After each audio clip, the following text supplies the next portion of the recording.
Golf Smarter number 682 is brought to you by Autoslash.com. Stay tuned to hear if you're our winner of a $100 Amazon gift card courtesy of Autoslash.com. And don't forget, we're giving away one more next week. So register now at golfsmarter.com/Autoslash. Autoslash is one word, AUTOSLASH.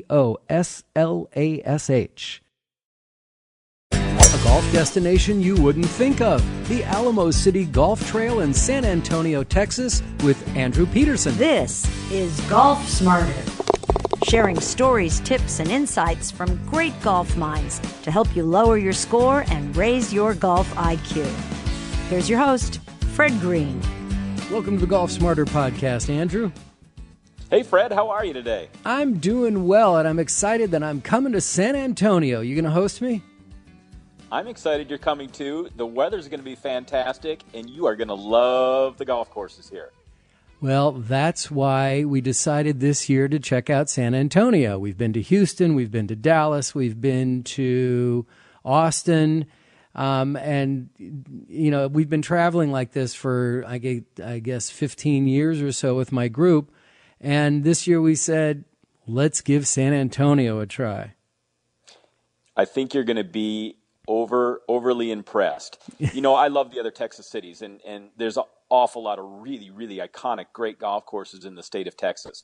But the daily fee or the public access golf in San Antonio far surpasses those other cities. Now, some of those other cities have fantastic country clubs, but maybe not quite the daily fee capacity that San Antonio has. So, what is it about the public courses at San Antonio that make this area unique for a golf destination? Well, probably partly because it's a tourist destination. San Antonio is the number one tourism spot in the state of Texas. So because of that, there's obviously going to be a lot of people that are coming to spend time at Fiesta Texas or SeaWorld or some of the Alamo or the Riverwalk or some of the great amenities in San Antonio. But golf is also kind of in that same realm. So I think because of that, the operators and the golf course owners have wanted to, really have a great group of golf courses for people to play when they visit. I didn't know that there was so much to do in San Antonio. I knew about the Riverwalk and I knew about the Spurs, but I didn't know you had so many other things going on. San Antonio is really kind of on the increase as far as the cool factor goes. Everyone thinks that Austin is the greatest place in Texas, and no doubt Austin's neat and it's got its own little vibe, which is kind of cool. But, it's weird. Yes, and it wants to be that way.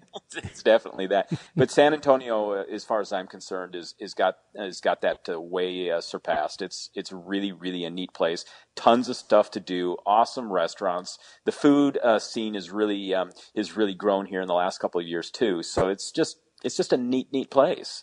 Well, you're going to have to give me some tips on where we should eat too.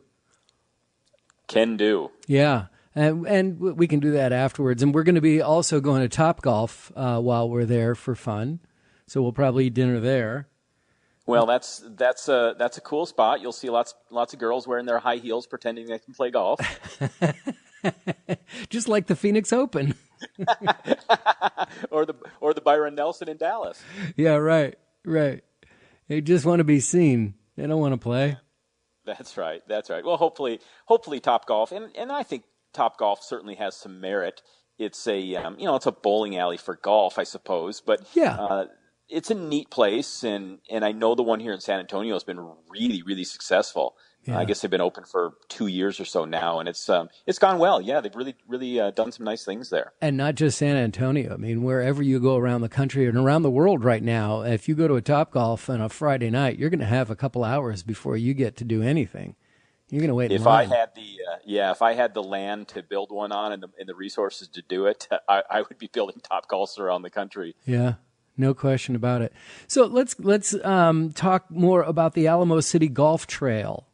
How did that come about? How long has it been around? Yeah, great question. The Alamo City Golf Trail has been around since 2007. The city government or city leaders at that time realized that, hey, you know what? Maybe operating golf's not really our forte. So they hired a consultant out of Michigan who came down here and gave him some great ideas, and they were really pleased with the things and the suggestions that he brought. And they said, hey, why don't we hire you, and you can kind of get this management company going that's essentially a private-public partnership with the city of San Antonio. So my predecessor, a guy by the name of Jim Roshek, who's just recently retired, really came down here and formed the Alamo City Golf Trail to run all the municipal golf courses in the city of San Antonio. So fast forward to 12 years, and the golf courses are immensely improved. It's no longer a burden on the city of San Antonio or the taxpayers that had to fork out money or to support the deficit loss from when the city was running the golf courses. Well, that's really smart. And using the word trail really makes it sound like, oh, there's a couple places I have to go check this out. Yeah, you're exactly right. We've got 8 properties, and 8 unique properties kind of geographically located around the city. They've all got their kind of unique little quirks or attributes about them. And we've created a trail system, and there's a membership or a players club component to that. Cool. Where they've got, like I said, 8 different places that they play generally quite often. Interesting. So these were 8 independent courses. And they are still independent courses, or are they just city-run courses? They're city-owned. They're city-owned, Huh. but they're essentially privately managed by our company, the Alamo City Golf Trail. I see. And your position there? I'm the president and the CEO. And how did you get that position? Well, working hard, I would like to say, but But who did you know? my predecessor, Jim Roshek, who I mentioned was the consultant and kind of got the whole organization started. He had a kind of a vision of working hard for 10 years and then being able to retire. And he hired me on, I guess, about 5.5 years ago, and I came in as the director of operations. And as Jim wanted to kind of work towards retirement, I've kind of moved up through the ladder. So, upon his final retirement, I became CEO, and we've gone about it that way. Oh, well, congratulations. That's awesome. Yeah, really been a fun journey so far, and I've been able to see it kind of from every perspective. So, kind of a lot of inside corporate knowledge about how we function as a group. So San Antonio, or let's say Texas, has a very rich golf history. Where does San Antonio contribute to that history? Well, I would say it's probably richer than any state in the country by quite a bit. Professional golf was very early to Texas. In fact, the first professional golf tournament played in Texas was at Brackenridge Park, which is kind of our flagship course in our network of golf courses. And it dates back to 1922 when the first professional tournament was held at Brackenridge Park. So from the early days of professional golf, all the legends of the game have played at Brackenridge. So you think back to Byron Nelson and Ben Hogan and Walter Hagen and Sam Snead, and those guys actually have won at Brackenridge Park. So it's the legacy there is awesome as it relates to the state of Texas. Huge. Oh, my gosh. And what else is at Brackenridge Park now? Or is it just the golf course, or is there more there for people when they're touring? Well, I kind of have to pinch myself in that the Texas Golf Hall of Fame is actually on property at Brackenridge Park, too. Wow. And I want to kind of preface that in saying that we don't quite have the amenities of the Hall of Fame where we'd want them yet. I have to pinch myself one more time in that starting this past January, our organization, the Alamo City Golf Trail, took over management of the Texas Golf Hall of Fame. So by virtue of that, then I'm now the new managing director for the Texas Golf Hall of Fame. So what we do have is we have what we call a Walk of Fame. So we have a plaque for each class that's been inducted from the late 70s up to today, where there's a monument and kind of a really nice little landscaped area that you can walk through where it's got each class. And then inside the clubhouse, we have some neat artifacts and pictures of all the classes that have been inducted over the period of time. But one of the missions that I have as the new managing director is we have a property, or we have a building on site that dates back to the late 1800s. It was initially one of the water pump stations for the city of San Antonio. It later became an art studio for a guy by the name of Gutzon Borglum, which most people wouldn't recognize that name. But Gutzon Borglum was the creator of Mount Rushmore. So he worked at the studio in the wintertime and then would work on the renderings in the studio. And then he would go up to South Dakota in the summertime and actually start carving out which would become Mount Rushmore. So long story short is we have this really cool, iconic building that our vision is to create and curate an actual Hall of Fame where we have all kinds of cool artifacts and contributions from a lot of the players, where it will rival something like what they have in Florida for the World Golf Hall of Fame, just because we have the human capital and the people that want to be involved to create the Texas Golf Hall of Fame into something that would really benefit itself.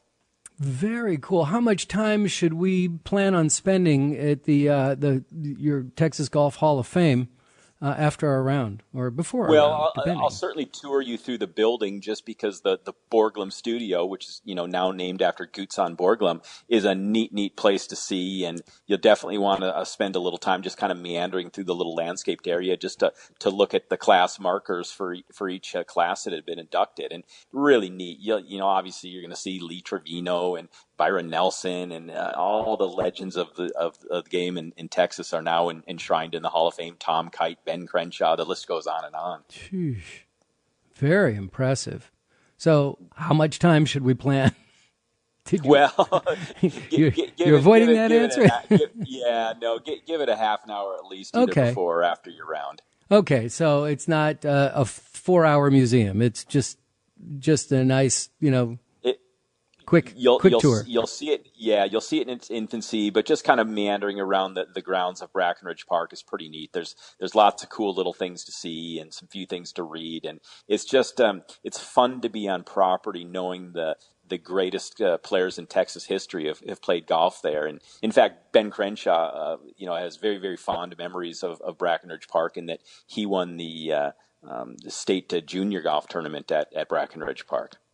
Is Brackenridge the oldest course in the city?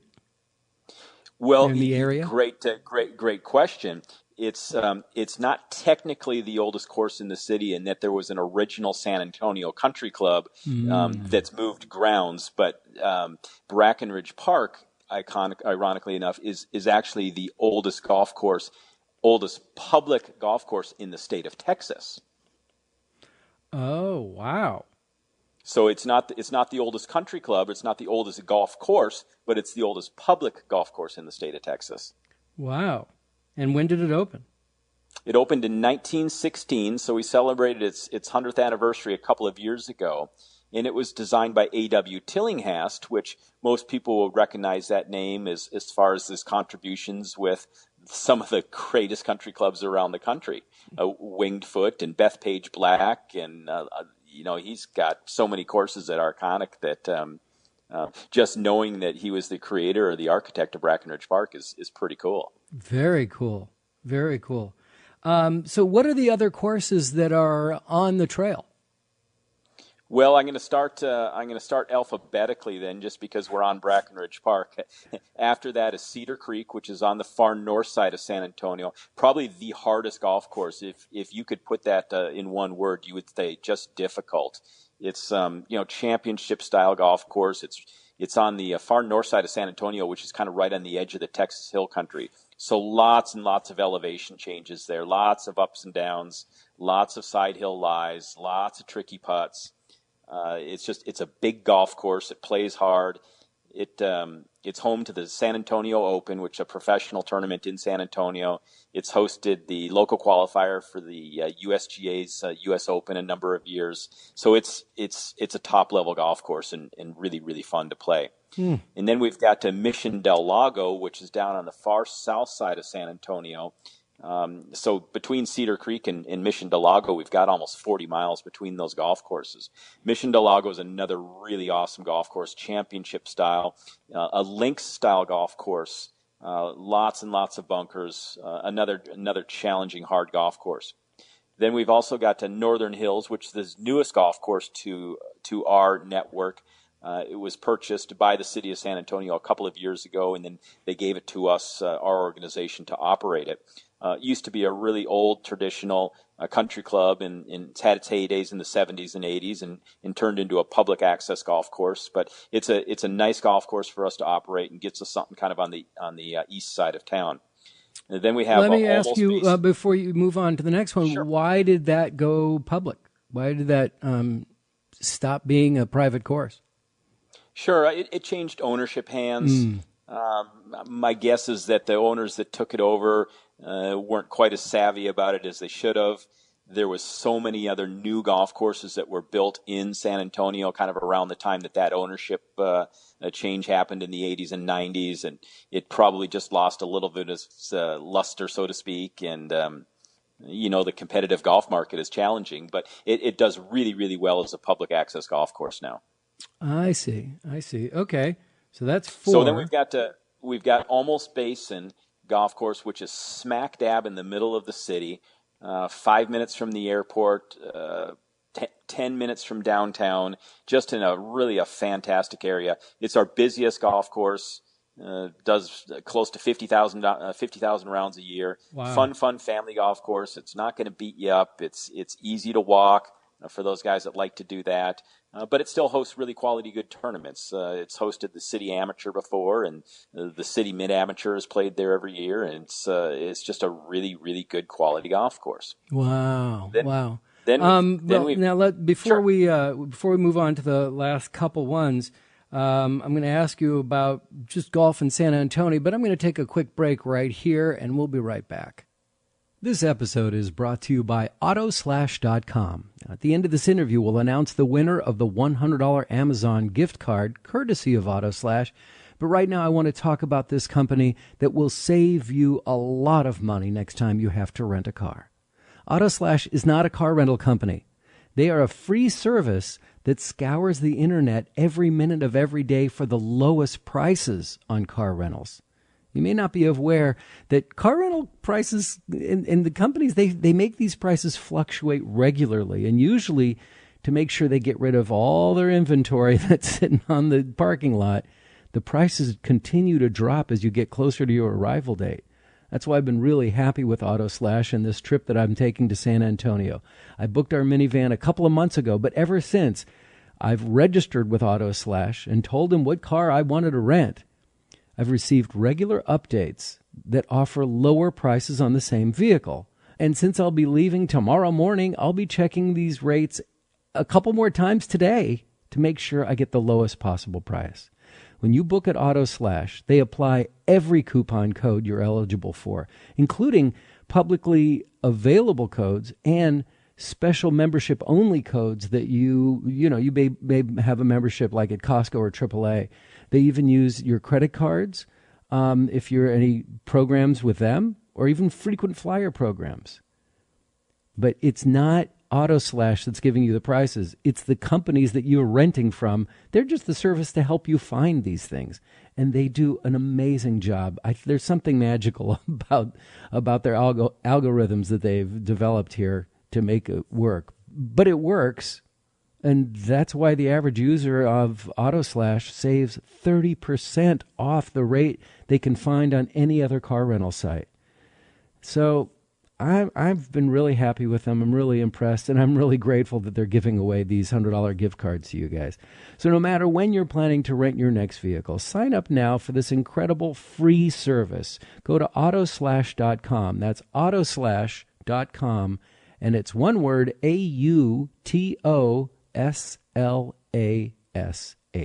Autoslash.com. Andrew, I'm curious, is golf thriving in San Antonio? Are the locals out there playing all these courses? Golf is doing well in San Antonio. I wouldn't say it's thriving. I don't think it's thriving anywhere in the country. But the nice thing about San Antonio, it's a fast-growing area, and it keeps getting bigger. So maybe with the loss of some of the golfers, the percentage-wise that we've had, the new people that are coming to San Antonio kind of take their place. So San Antonio golf is in a really good spot, and something that all the course operators are quite pleased about. Yeah, I bet they are. I bet they are. All right. So let's see. We've been through Brackenridge, Cedar Creek, Mission to Lago, Northern Hills, almost Basin. Almost. It's Olmos, not Almost. Right, with an O. Okay. Short for OB. That sounds more like what was happening at Cedar Creek. That's correct. That's correct. Yeah, and then we've got Riverside Golf Course, which is the second oldest public golf course in San Antonio. It was built in the 1920s. Tillinghast did a little consulting on that one as well. We've got 27 holes down there. Really, really a fun golf course to play. Beautiful, big, mature oak and pecan trees around the golf course. And then we've got a little kind of a family-friendly little 9-hole course there. The holes are anywhere between 60 and 100 yards. So awesome little course. Great place for newer players to play.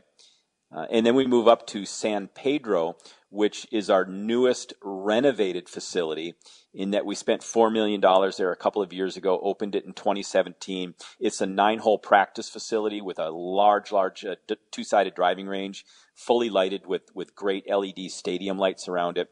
So you can go out and play the par 3 course at any time at night. We're open till midnight. You can bang balls in the driving range till midnight. We've got a full-service bar and grill inside. We've got a really nice teaching center. We've got an About Golf simulator inside of it. We do club fitting, and we do the whole smash there. So it's really kind of revolutionized at the Alamo City Golf Trail for us to be able to have a facility like this. I probably call it the Top Golf for serious golfers, in that it's a playground. It's a playground for the golf aficionados. Wait, now San Pedro, there's not an 18-hole course there? It's just the 9-hole course and practice facility? That's correct, yeah. Just a 9-hole course. The holes range from, I guess the shortest hole is about 80 yards and the longest hole is about 215 yards. So you're going to hit most of your clubs there. It's really, really, really fun to play. Lots of fun little tricky greens, lots of little runoff areas. Some of the holes would remind you, especially around the putting surfaces, like Pinehurst number 2, where there's some swales and some dips and some cool little runoff areas. So if you're the golf junkie that really, really wants to work on your short game, really wants to hit some quality mid-irons to some smallish greens and be able to do it until midnight, it's absolutely your place, especially if you can go grab a bucket of beer to haul around with you, or go have a burger when you get done. It's perfect for that. Great. That sounds like so much fun. And are these par 3 and par 4, or just par 3 holes? No, they're just par 3 holes. Like I said, the longest one is about 215. There's a handful that are in the 160 to 170 range. So you need to hit some quality iron shots to hit it on the putting surfaces. Wow. Okay. All right. And then the last one. Last one is Willow Springs, which is kind of on the south east side of town. It's actually smack dab across the street from the AT&T Center where the Spurs play. So it's awesomely located for people that want to go watch a Spurs game after they play golf. They can literally park in our parking lot and then walk across the street, which is awesome for us because we actually park cars in our lot for events and make some side revenue doing it that way. Oh, that's so very funny. It's fantastic for us. But Willow Springs was actually hosted the Texas San Antonio PGA Tour's Texas Open for a couple of years as well. Really, really a good golf course. The second hole there is got the longest par 5 in the city that's almost 680 yards. So you got to get yourself some on that hole. Awesome. All right, so you've set me up. I'm very excited about this. We're going to be playing Brackenridge, right? Yes. All right. Yes. So let's talk about Brackenridge for a second, because I need some advice. I need some tips. Some insider pro tips. Yes, sir, I do. And so let's talk about your favorite par 4 on that course. Ooh, that's a good one. I'm going to go with number 7, closely followed by number 14. They're 2 different holes, but number 7 is about 390 yards. It's got a tree-lined fairway, so you've got to be extremely accurate with it. It's really, really well bunkered putting surface. It's got a false front bunker. It's a hard hole. And I probably remiss to mention it earlier, but one of the cool iconic things about Brackenridge Park is that we've got some square greens. So number seven actually has one of the square greens. So what does that mean? You're gonna really find that to be kind of a cool feature on that golf course is the square greens. Literally, it's a square. It's rectangular. Okay, rectangular. But what's the advantage? Or is it just a unique feature, or is it? I'm confused. Well, I think Tillinghast was exploring his inner architectural side when he designed it that way. So, yeah, there's a handful of Tillinghast courses around the country that also have square greens, but apparently it was a feature that some of the golf course architects were doing in the early part of the 1900s. That is the strangest thing. I can't wait to see that. Yeah, it's definitely a neat feature. Okay, so that's number 7, but you also wanted to talk about number 14. Yeah, 14 is just a beast. It plays against the prevailing wind. From the back tee, it's about 450, and then you've got a forced carry over a river that cuts through the middle of the golf course. So you've really got to hit your best shots on that hole to reach the putting green in 2, and then it's oh my gosh, it didn't dawn on me till I said it, but that's also a square green on that hole too. So you're really going to have a fun time playing that hole. How many of the holes have square greens on this course? There's 7. Really? Yeah, there's 7. Yeah, it's really, really, really neat. You know, the golf course itself is only 6,200 yards, so you could put your back foot in the rough off the tee box. And it's very, very short by today's standards. But back when the tour event was held there, it was an average length golf course, and obviously they don't hit it to the distance, or weren't hitting it the distance that they do now. But so distance is really not a key fundamental of playing well on that golf course. It's accuracy. One of the Tillinghast features that's very, very popular about Brackenridge Park, it's got the reef bunker system. So the bunkers will kind of cut across the golf course from right to left or left to right. Oftentimes going a little bit further up with each bunker. So the cross bunkers on the golf course make it challenging. So you've got to be careful sometimes to dial back off the tee so you don't hit the bunker, or make sure that you've got the carry distance to hit it over them. Good advice. Thank you. Your favorite par 5 there at Brackenridge? I'm going to go with number 12. In that it goes back towards the clubhouse a little bit. It's got the same creek that number 14 has that you'll have to hit it over. If you hit a really, really good drive, you can hit a fairway wood or a very long iron to the green, but you've got to make sure you hit it well enough because you've got to carry that creek. So it's by par 5 standards, it's short. It's less than 500 yards. But it's got a tricky green, and you got to, like I said, carry that creek. But eagle is definitely a possibility on that hole. You haven't seen us play. Eagle is not a word that gets used in our vocabulary. Are there? Is San Antonio basically a windy area? Do we have a lot of winds, or should we just expect calm skies, blue skies, beautiful clouds? What should we be looking at? You can expect, I hope beautiful sunny skies with some beautiful clouds. San Antonio is not overly windy. Everyone thinks that Texas is the windiest place on earth. It's not terrible. Now it's certainly a gusty compared to Palm Springs or Phoenix or something like that, but it's not going to blow you away. Okay, that's good to know. And what shot do I need to practice? What should I have in my bag of tricks, before I play Brackenridge? What should I be practicing? Fred, practice your short shot, or your straight shot, rather. Whatever you can do to make the ball go straight is going to be your best shot there. So dial it back. Don't try to crush the ball. Brackenridge Park, you do not need the distance, but there's so many trees and awesome, humongous 100-year-old trees around that golf course. So if you're going to be wrong off the tee, you've got to be really, really, really wrong, and hopefully you bounce through into the next hole to where you at least got a clear shot then over some trees for your next one. And what about your favorite par 3 at Brackenridge? Unquestionably, the last hole, number 18. It's right smack next to the clubhouse. You're hitting over a water feature right up at the green. Really a fun green. 180-yard hole, so it's not overly long, but it's scenic, and it's just a great way to finish with a par 3.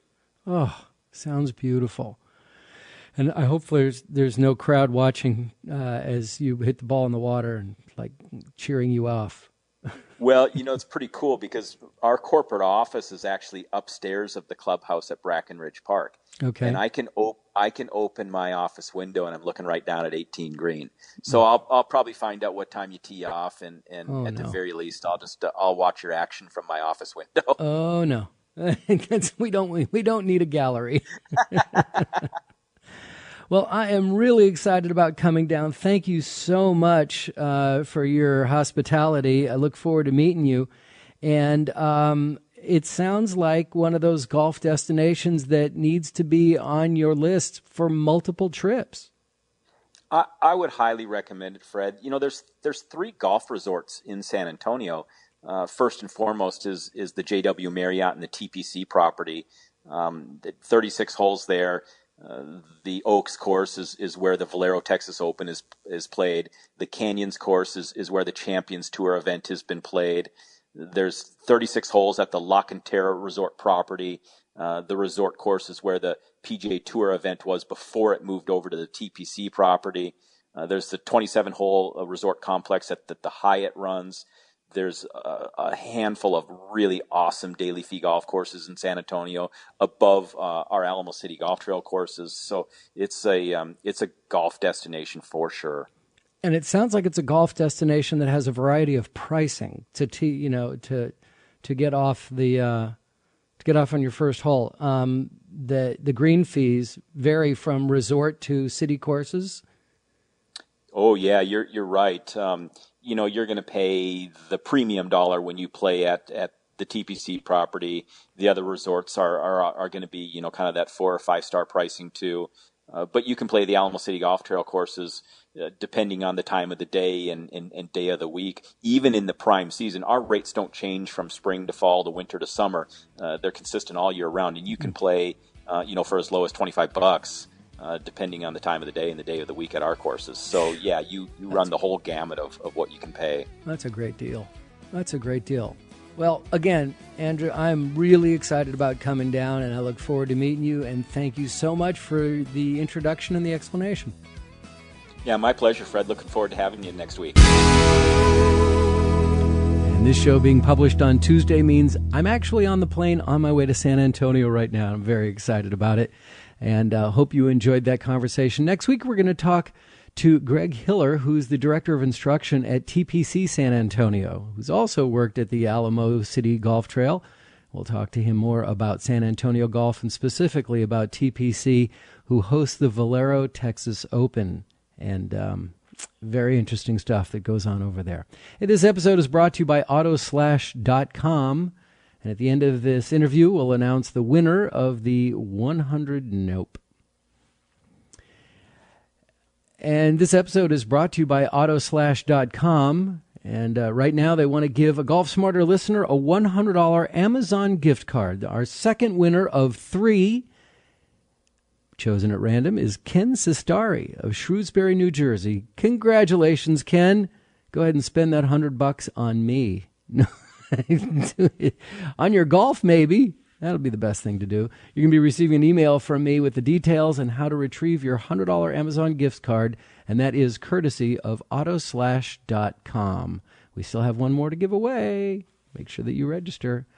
And this is going to be the last time I'm going to ask you to vote for the name that you'd like to see for our newest Golf Smarter podcast. And let me explain what I mean by new. Just a few weeks, we're going to publish a new episode of Golf Smarter from our archived episodes that are no longer available. And that's because we have all this great instruction that never gets old. And it's been the favorites of yours since they were first released. And I just hate the fact that they kind of disappear on the internet. And so I want to bring the best stuff back because I've received so much feedback over the years from it. So that brings us to our vote, and I'll include a link in today's show notes. I'll also include a link in this week's email newsletter so that you can vote for one of the 6 names that have been suggested, and these names were suggested by you.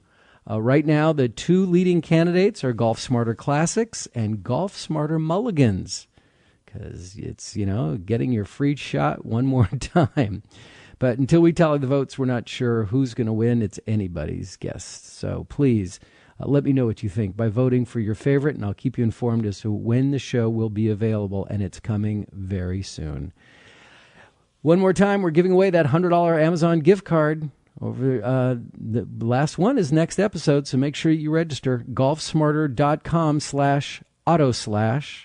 And I want to thank AutoSlash again for their generosity in providing these gift cards.